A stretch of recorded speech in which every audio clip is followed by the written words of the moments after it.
त्राड़ का मज़ा इस तरह नहीं होता कि अपनी सिल से पालो तो खाओ। त्राड़ चोरी दे बड़ा मज़ा करते। खोड़ के नहीं क्या दिया देखो 4 खोड़ सारे को चाहिए।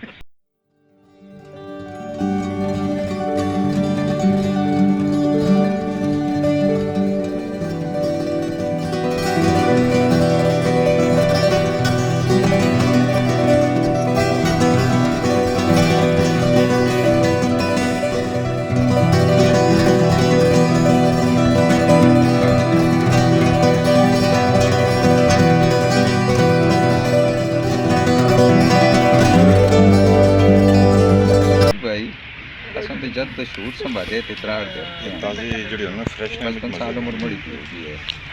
ते बुजुर्गों को भी सुने कि कुछ उन्हें तो भी होता ऐसा इसका मतलब है कि कई सौ साल तो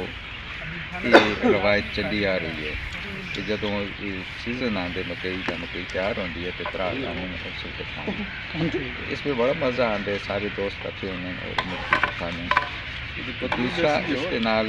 एक लाजमी चीज़ जी है त्राड़ नाल वो लस्सी होती है। लस्सी इस वास्ते इस्तेमाल की जुड़ती है कि अगर किसी इतनी सिल के पास हो और उसके नाल पानी पीसो फिर वो पेट खराब होगा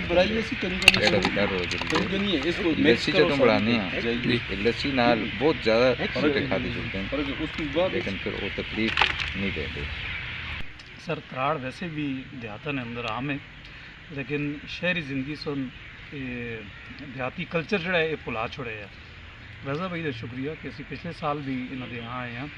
इन्हें त्राड़ बड़ी अच्छी लाई है ये दूसरा साल है असी शरीक हुए हैं। अल्लाह रज़ा भाई जिंदगी देवे कि मजलिसां जारी रहूँ अपनी मिट्टी नाल अपनी सकाफत नाल असी जुड़े रहूँ। असल तो होश संभाले तो ये चीज़ देखते हैं 60 साल को उम्र को पहुँच के रिटायर हो गए हैं तो अलबत्ता एक मसल एक मशहूर है कि त्राड़ा का मज़ा आंदा दुए की सिट छपा के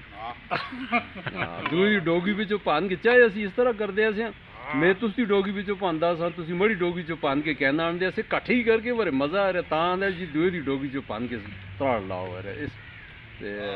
काफ़ी पुराना है शुरू तो चलता आया जा रहा असां कोल पहले भी चलता रहे उसी हूँ दुए नहीं डोगियां वाला जमाना तो खत्म हो गया हूँ अपनी को रहा है तो उसी बिचों भन के बस इसी सीजन में सिर्फ जदों मकई जा रही